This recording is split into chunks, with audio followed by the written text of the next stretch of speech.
Assalamualaikum warahmatullahi wabarakatuh. Nama saya Muhammad Afiq bin Azlan. Pengenalan ahli-ahli pendidikan belum mencapai kata sepakat tentang komponen-komponen yang sepatutnya membentuk kurikulum pendidikan sains, teknologi dan masyarakat. Namun demikian, ramai di kalangan ahli pendidikan sains yakin bahawa kurikulum STM jika dapat dilaksanakan merupakan satu kurikulum yang serba lengkap dan yang unggul bagi alaf baru dalam kurungan Aiken, Head dan Solomon pada 1994 dan dijangka dapat meningkatkan lagi literasi sains dan teknologi di kalangan ahli-ahli masyarakat dengan ciri-cirinya yang pelbagai pembentukan kurikulum pendidikan STM di negara maju telah menarik minat pelbagai pihak seperti ahli sejarah, jurutera, doktor perubatan, ahli politik, ahli alam sekitar dan saintis di negara seperti British, Amerika Syarikat, Kanada dan Australia. STM merupakan satu mata pelajaran kurikulum yang diperkenalkan di sekolah dan di pusat pengajian tinggi. Namun demikian, bagi menghasilkan model kurikulum STM yang unggul masih banyak masalah dan isu kurikulum seperti tenaga pengajar, objektif dan penekanan kurikulum yang perlu dihalusi bagi memastikan kejayaan kurikulum tersebut. Apakah itu sains dan apakah itu teknologi? Definisi sains sebagai satu cabang pengetahuan yang tersusun, diperolehi melalui pemerhatian dan pengujian fakta tentang alam semula jadi. Zaman 1984 ialah seorang ahli sejarah sains telah membuat takrif sains yang berlainan mengikut aspek-aspek sains yang tertentu.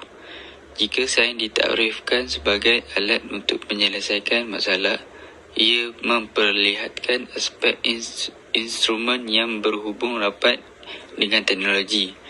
Jika sains ditakrifkan sebagai satu pengetahuan terurus, memperlihatkan ciri keakiban yang mana dapat kajian terhadap kajian semula jadi yang dihasilkan melalui penyelidikan, diterbitkan dalam buku-buku dan jurnal-jurnal untuk pembacaan umum.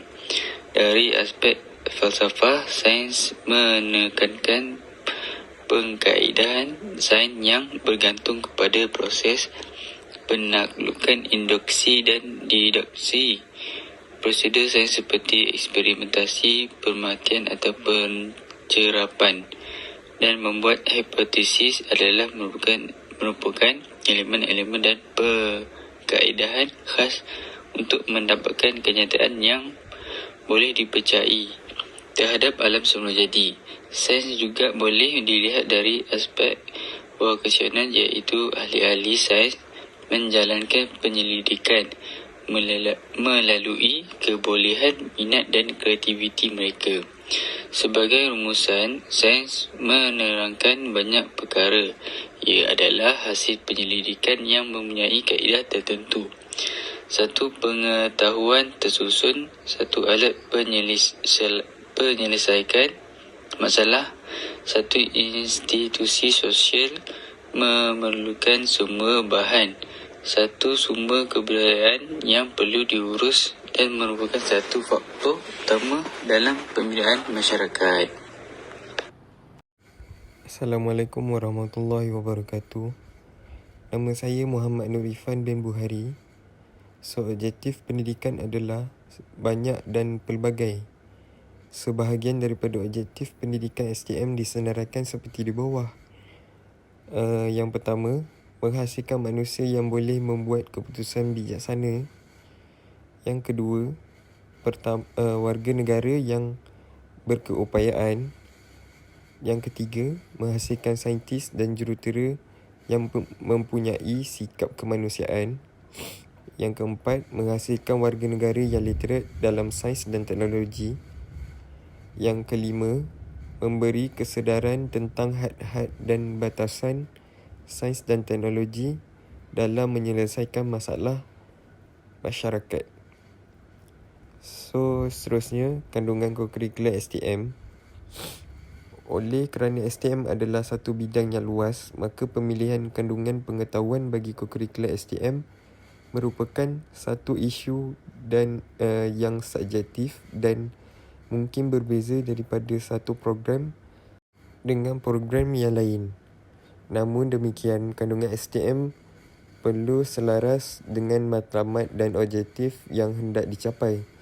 Ini bertujuan bagi mengelakkan terdapat kandungan-kandungan yang mungkin tidak relevan dalam mencapai matlamat dan objektif.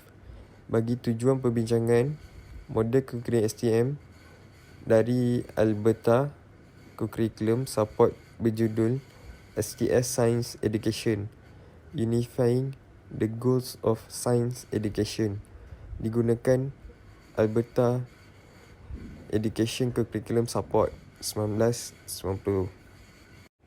Jadi kesimpulannya, pendidikan sains mempunyai dua fungsi.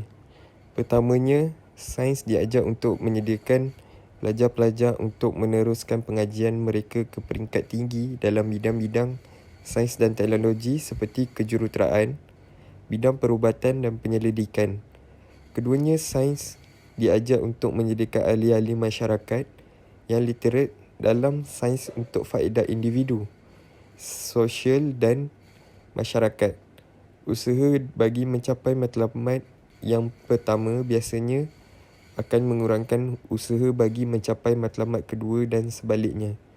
Walaupun demikian, kurangnya pelajar-pelajar untuk menceburi diri bagi memenuhi fungsi pertama, sains adalah satu masalah sejagat. Bagi negara sedang membangun, hal tersebut mungkin kritikal. Di Malaysia, hasrat negara untuk mencapai nisbah 60-40 bagi sains dan sastera tidak pernah dicapai, bahkan trennya selalu menurun. Sekian, terima kasih daripada kami.